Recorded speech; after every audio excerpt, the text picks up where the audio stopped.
இன்றைக்கி வந்து நான் உங்களுக்கு எங்கள் தெருவை காமிக்க போகிறேன். Hi friends. எல்லாருக்கும் இனிய காலை வணக்கம். இன்றைக்கி வெள்ளிக்கிழமைன்றதுனால நம்மளோட வேலையை வந்து பூஜையிலேருந்து ஸ்டார்ட் பண்ணிடலாமா. அதனால் நான் இன்றைக்கி காலையில் எழுந்திரிச்சிட்டேன். வீடெல்லாம் பெருக்கி முடிச்சுட்டு குளிச்சுட்டு வந்து பூஜையோடு நம்ம வேலையை ஸ்டார்ட் பண்ணியாச்சு. அதுக்கப்புறம் நம்மளோட பியூட்டி சீக்ரெட் பார்த்திங்கன்னா இதுதான். இதை சாப்பிட்டு முடிச்சுட்டு பிரேக்ஃபாஸ்ட் ரெடி பண்ணிடலாமா. இப்போ சாம்பாருக்கு நான் குக்கரில் போட்டு விட்டுட்டேன். அதுக்கப்புறம் ஆப்பம். இன்றைக்கி ஆப்பம் என்னடா எப்படி இருக்குதுன்னு பார்க்காதீங்க, நான் வந்து தோசை கல்லில் சுட்டிருக்கேன், அதனால் அப்படி தான் இருக்கும். ஆப்பமும் நல்லா சுட சுட சாம்பார் வச்சு காலையில் பிரேக்ஃபாஸ்ட் முடிச்சாச்சு. அதுக்கப்புறம் நல்லா ஸ்ட்ராங்காக ஒரு காஃபி. அடுத்தது ஆவினேஷையும் குளிப்பாட்டி அவனுக்கும் ட்ரெஸ்லாம் மாற்றி விட்டுட்டு அதுக்கப்புறம் துணியெல்லாம் துவைக்க போட்டிருந்தேன். அதெல்லாம் எடுத்து கொஞ்சம் காய போட்டுடலாம் அப்படின்னு சொல்லிட்டு அதையும் காய போட்டு அந்த வேலையை முடிச்சாச்சு. இப்போ வந்து அடுத்து வந்து நம்ம மதிய சாப்பாடு ரெடி பண்ணணும். காலையில் வேலை முடிஞ்சுது.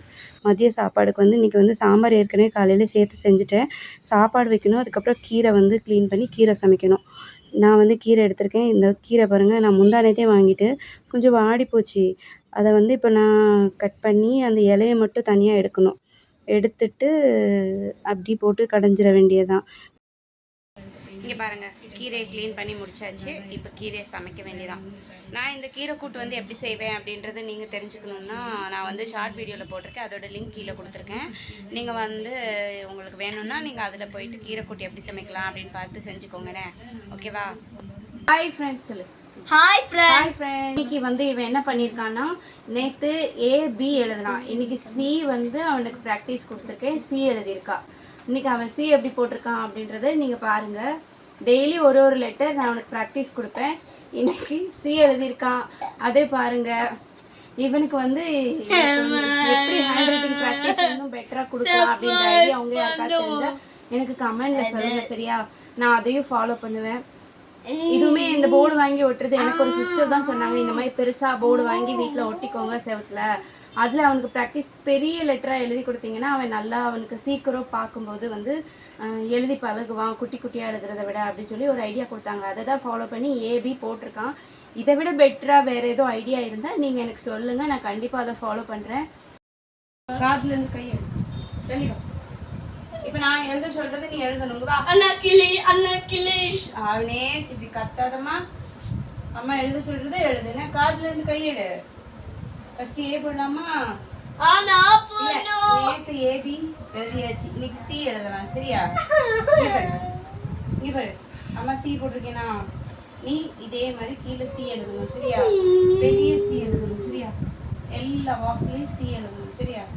எல்லா பாக்ஸ்லயும் சி எழுது பார்க்கலாம். காத்து மேல எழுது. சி எழுது. இப்படி பண்ணாத. சி எழுதுமா? அழகா எழுது. அழகா எழுது பார்க்கலாம். Very good. அடுத்த பாக்ஸ்ல சி எழுது. சி எழுது. அடுத்த பாக்ஸ். அடுத்த பாக்ஸ் எங்க? சி எழுது. அதுல இது சியா? ஒழுங்கா எழுது. சி ஒழுங்கா எழுது. அழகா எழுதிருக்க பாரு. இதே மாதிரி எழுது. இந்த சி அழகா இருக்கு, இது நல்லா இல்லை. எழுது. இந்த பாக்ஸ்ல எழுது ஒழுங்கா சி. அடுத்த பாக்ஸ்ல எழுது. தப்பு. ஒழுங்கா எழுது. ஒழுங்கா எழுது. தப்பு. நல்லா இல்லை. ஒழுங்கா எழுது.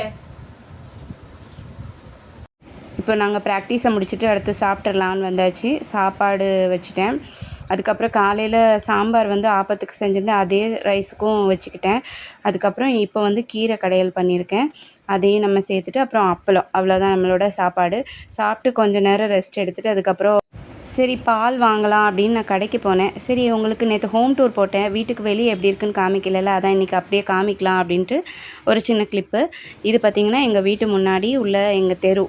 இங்கே ஒரு இந்த பக்கம் ஒரு 5 வீடு, அந்த பக்கம் ஒரு 5 வீடு இருக்கும். பார்க்குறதுக்கு ஏதோ காம்பவுண்ட் வீடு மாதிரி இருக்கும், ஆனால் இல்லை, இதெல்லாம் அவங்கவுங்களுக்கு தனித்தனி சொந்த வீடு தான். ஆனால் இங்கே ரொம்ப சேஃப்டி. எப்படின்னா பசங்கள்லாம் மெயின் இங்கே வந்து வண்டி எதுவும் வராது, அந்தந்த வீட்டுக்காரங்களோட பைக்கு தான் நிற்கும். அதனால பசங்க அங்கே விளையாண்டா நல்லா சேஃப்டியாக விளையாடலாம், எந்த பயமும் கிடையாது. இது இன்னொரு எங்கள் வீட்டை விட்டு வெளியே வந்தால் அது ஒரு மெயின் தெரு. அதுலேருந்து வெளியில் வந்தோன்னா இது வந்து மெயின் ரோடு. இங்கே வந்து கொஞ்சம் எப்போவுமே வண்டி பஸ் எல்லாம் போயிட்டு வந்துட்ருக்கோம். மெயின் பஜார் தான். இப்போ நம்ம பால் வாங்க கடைக்கு போகிறோம். அந்த ப்ளூ கலரில் தெரியுதுல்ல, இதுதான் வந்து பால் கடை. இப்போ இங்கே தான் நான் வந்து பால் வாங்க போகிறேன். ஓகே ஃப்ரெண்ட்ஸ், நான் வந்து பால் வாங்கிட்டு வந்து வீட்டில் வச்சாச்சு. இன்றைக்கி வந்து வீடியோ அவ்வளோதான். நம்ம நெக்ஸ்ட் வீடியோவில் பார்க்கலாம் அடுத்து என்ன பண்ணலாம் அப்படின்னு சொல்லிட்டு. இந்த வீடியோ பிடிச்சிருந்தா நம்ம சேனலை ஃபாலோ பண்ணிக்கோங்க, சப்ஸ்கிரைப் பண்ணுங்கள், அதுக்கப்புறம் கமெண்ட் பண்ணுங்கள். தேங்க்யூ, பாய் பாய் சொல்லி ரவினேஷ். பாய்.